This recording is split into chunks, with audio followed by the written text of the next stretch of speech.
Well, hello there, and welcome to this video.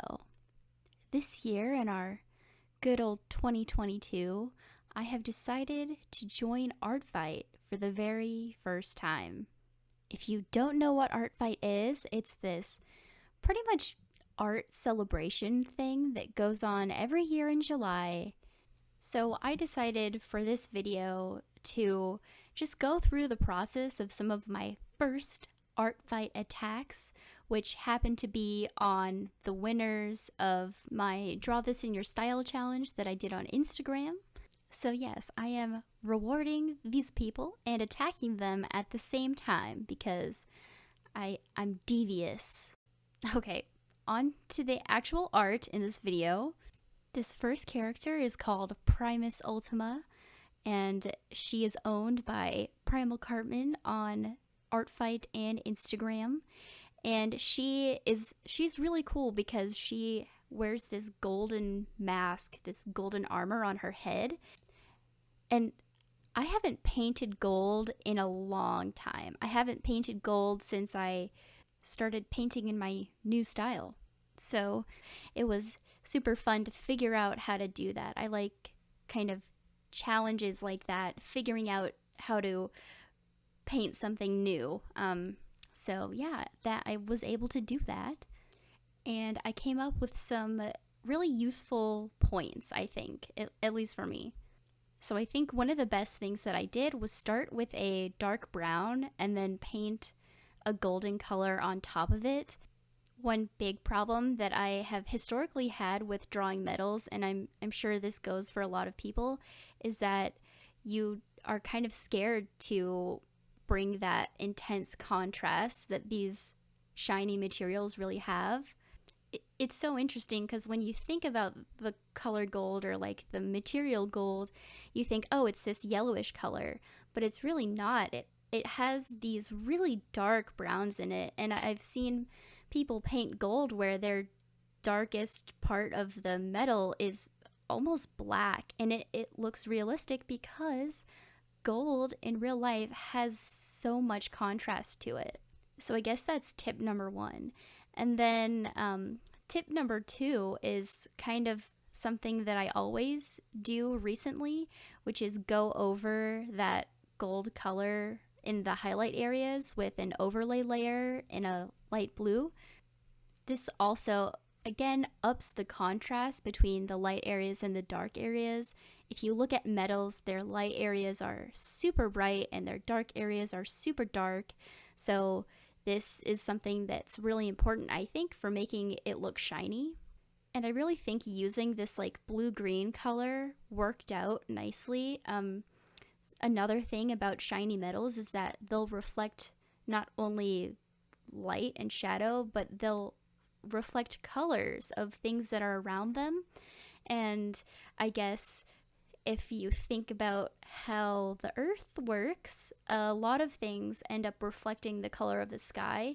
So going with a light blue color for lighting in a lot of cases kind of works with, I don't know. I found that I like it, and I think that part of why I think it looks right is because we're all used to seeing things reflect the color of the sky. Okay, anyway, moving on. Tip number 3 is going to be go kind of crazy with hue variation.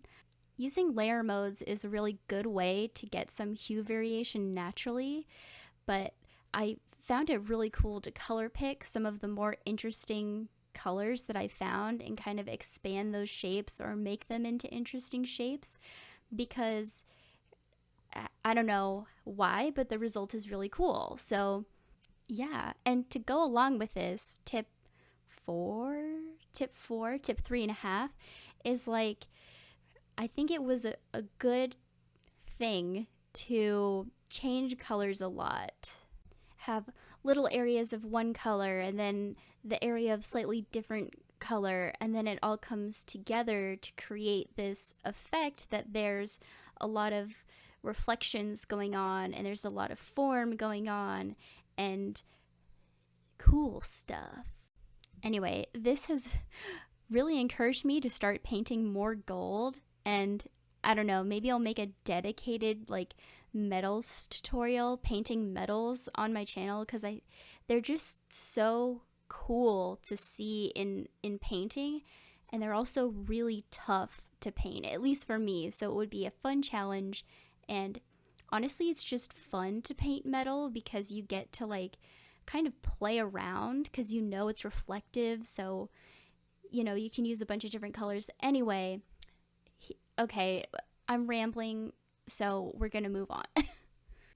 Okay, next piece is for a user whose name is Small Silhouette on Instagram and Lurking Spook on ArtFight, and this is their character Mirage, who has these like interesting modeling patterns on their head, which I had quite a bit of fun painting. So, oh, and then fur, like a mane made of fur, like I don't know why, but those are just nice things to paint. I don't know if, is that just my opinion or is that objective? I have no idea. So in case you can't tell by the speed of these videos, I have gotten a lot faster with this new painting style. Oh my goodness, that actually surprised me watching it over again. Basically, I think I found my groove with these. Yeah.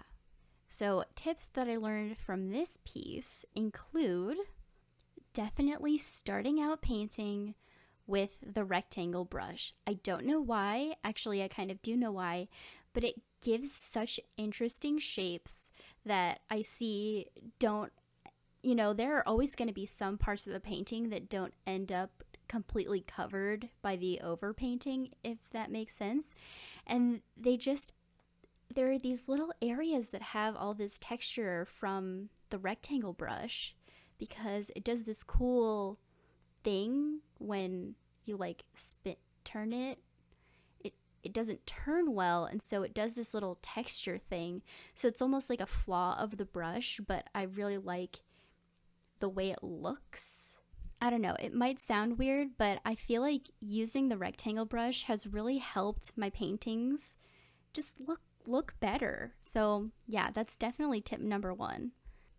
And then tip number 2, which I was actually pretty surprised about, is if you're drawing a character that their base color is not very dark, at least for my painting process, it helps a lot to slightly darken the colors of the character, or at least do a layer of like all shadow first before adding this overlay layer and the lighting, because like you can only get so light. I mean, you can only get to white pretty much. That's as light as you can go. So if you start with a color that's already close to light, I end up with less contrast than I want in the end. And then tip number 3 that I learned with this piece is to not tell people that you're gonna attack them before you actually attack them, because they will attack you first. You know, I could have predicted that maybe that would happen, but you know, the hubris that I had at the time was, yeah. Anyway, that whole like situation is just exactly what ArtFight is about. Just like, oh, you made me art, you're so nice, I'm gonna get you back by making art. And it's just so lovely. So if you haven't joined yet, go join. If you don't know what I'm talking about, look it up on Google, ArtFight, artfight.net. That's gonna be the end of the video for this, you know, week-ish. And yeah, I'll see you around. But also, join Team Bloom because we're the best.